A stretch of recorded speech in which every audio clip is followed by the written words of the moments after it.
നമുക്കിപ്പം അഷ്കർ അലി കരിമ്പ കൂടി ചേരുന്നുണ്ട്. അഷ്കർ അലി കരിമ്പ, ഇപ്പോൾ അറസ്റ്റ് ചെയ്യപ്പെട്ട 4 പേരും സിവിൽ പോലീസ് ഉദ്യോഗസ്ഥന്മാരാണ്. എന്നാൽ ഇവർക്ക് മുകളിൽ റിപ്പോർട്ട് ചെയ്യപ്പെട്ട CI ജീവൻ ജോർജ് ഉണ്ട്, DYSP VV ബെന്നിയുണ്ട്, ഒപ്പം SP ആയിരിക്കുന്ന സുജിത് ദാസ് ഉണ്ട്. ഈ സുജിത് ദാസിന് അധികാര കേന്ദ്രങ്ങളുമായി വളരെ അടുത്ത ബന്ധമുണ്ട്. സംസ്ഥാനത്തെ ഒരു ഉന്നതാധികാരിയെ അങ്കിൾ എന്ന് പോലും വിശേഷിപ്പിക്കാനുള്ള അധികാരമുള്ള അവകാശമുള്ള ഒരാളാണ് ഈ സുജിത് ദാസ്. അപ്പോൾ ഈ സുജിത് ദാസ് ഈ ഡാൻസ് ഓഫിലെ തന്റെ സംഘങ്ങൾ ചെയ്ത കുറ്റകൃത്യത്തെ മറച്ചുവെക്കാനായി ഇടപെട്ടു എന്ന് തന്നെ ഈ ഘട്ടത്തിൽ നമ്മൾ കരുതേണ്ടി വരില്ലേ?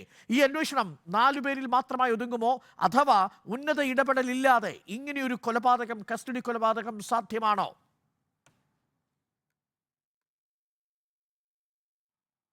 അരുൺ, നേരത്തെ മുബഷിർ പറഞ്ഞതുപോലെ തന്നെയാണ് ഈ മലപ്പുറത്തെ ഡാൻസ് ഓഫ് സ്ക്വാഡിന്റെ പൂർണ്ണ നിയന്ത്രണം ഉണ്ടായിരുന്നത് മലപ്പുറം ജില്ലാ പോലീസ് മേധാവിയുടെ പക്കലായിരുന്നു. അതിന്റെ പ്രവർത്തന രീതി എന്ന് പറയുന്നത് തന്നെ എവിടെയെങ്കിലും ഇത്തരത്തിലൊരു ലഹരി കേസ് ഉണ്ടെങ്കിൽ അത് പിടിച്ചതിന് ശേഷമല്ല SP റിപ്പോർട്ട് ചെയ്യുക. പിടിക്കാൻ പോകുന്നതിന് മുമ്പ് തന്നെ ഇങ്ങനെ ഞങ്ങൾക്കൊരു ഇൻഫർമേഷൻ ഉണ്ട്, ഞങ്ങൾ പോകുന്നു, അവിടെ എത്തിയാൽ ഇവിടെ ഇത്ര പ്രതികളുണ്ട്, ഇല്ലെങ്കിൽ ഇത്ര ക്വാണ്ടിറ്റി അളവിൽ ലഹരി പദാർത്ഥം ഞങ്ങൾക്ക് കിട്ടിയിട്ടുണ്ട്, ഇവരെ ഞങ്ങൾ എന്ത് ചെയ്യണം, ഏത് പോലീസ് സ്റ്റേഷനിലേക്ക് കൊണ്ടുപോകണം എന്നതടക്കം ഓരോ ഘട്ടങ്ങളും ആ SP നിർദ്ദേശപ്രകാരം മാത്രം പരിഗണിച്ച് അത് മാത്രം അനുസരിച്ച് ചെയ്തിരുന്ന ഒരു സംഘമായിരുന്നു മലപ്പുറത്തെ ഡാൻസ് ഓഫ് സ്ക്വാഡ് അംഗങ്ങൾ. പ്രത്യേകിച്ച് ഈ 4 പേരും അങ്ങനെ തന്നെ ആയിരുന്നു. ഈ കേസിലും സംഭവിച്ചത് തന്നെയാണ് എന്നുള്ളതാണ് നാം മനസ്സിലാക്കുന്നത്. പക്ഷേ നേരത്തെ അരുൺ സൂചിപ്പിച്ചതുപോലെ തന്നെ ഉന്നത തലങ്ങളിൽ വളരെയധികം ബന്ധമുണ്ട് എന്നുള്ളതിൻ്റെ തെളിവാണ് മറ്റ് പല ജില്ലാ പോലീസ് മേധാവിമാരും തുടർച്ചയായി ട്രാൻസ്ഫർ ചെയ്യപ്പെട്ടപ്പോൾ പോലും മലപ്പുറത്തെ SP കസേരയ്ക്ക് ഒരു ഇളക്കവും ഉണ്ടായിരുന്നില്ല എന്നുള്ളതാണ്.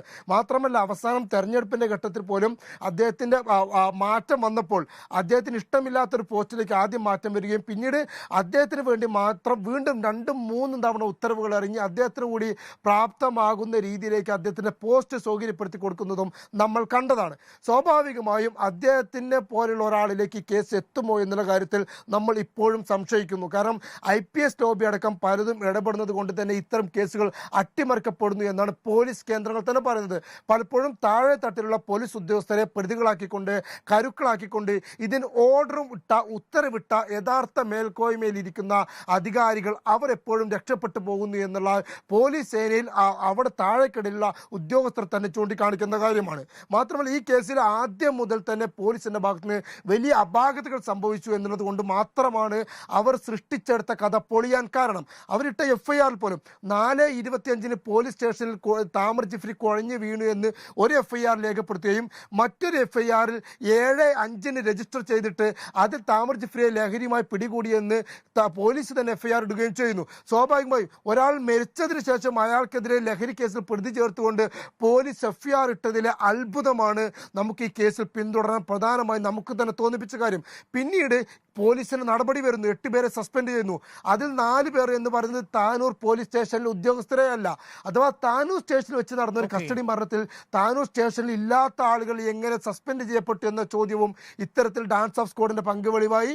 പിന്നീട് നേരത്തെ അരുൺ സൂചിപ്പിച്ചതുപോലെ ചേളാരിൽ നിന്ന് പിടിച്ചു കൊണ്ടുപോയതും രാത്രി ബാച്ചലേഴ്സ് ക്വാർട്ടേഴ്സിൽ കൊണ്ടുപോയി ക്രൂരമായി മർദ്ദിച്ചതുമടക്കം പിന്നീട് നമ്മൾ കൊണ്ടുവന്ന ഓരോ തെളിവുകൾ, CCTV ദൃശ്യങ്ങളടക്കം പോലീസിന്റെ കഥകൾ മുഴുവൻ പൊളിച്ചു എന്നുള്ളതാണ് പിന്നീട് ക്രൈംബ്രാഞ്ചിന് കൊലക്കുറ്റം ചുമത്താൻ കഴിഞ്ഞതിലേക്കും അവസാനം ഇപ്പോൾ CBI 4 പേരെ അറസ്റ്റ് ചെയ്യുന്നതിലേക്കും എത്തിക്കാൻ നമ്മളെ കൊണ്ട് സാധിപ്പിച്ചു എന്നുള്ളത് ഏറ്റവും അഭിമാനമായ ഒന്നാണ് തന്നെ വിശേഷിപ്പിക്കേണ്ടി വരും. ഈ ഘട്ടത്തിൽ അഷ്കറും തുടക്കത്തിൽ മുബഷീറും എടുത്തിരിക്കുന്ന ഈ ഒരു താല്പര്യവും അന്വേഷണത്തിന്റെ ഓരോ ഘട്ടങ്ങളിലും വലിയ സമ്മർദ്ദങ്ങളെ അതിജീവിച്ച് നിങ്ങൾ 2 പേരും തുടർച്ചയായിട്ട് നിർഭയം റിപ്പോർട്ട് ചെയ്തതുമെല്ലാം വളരെ പ്രധാനപ്പെട്ടതാണ്.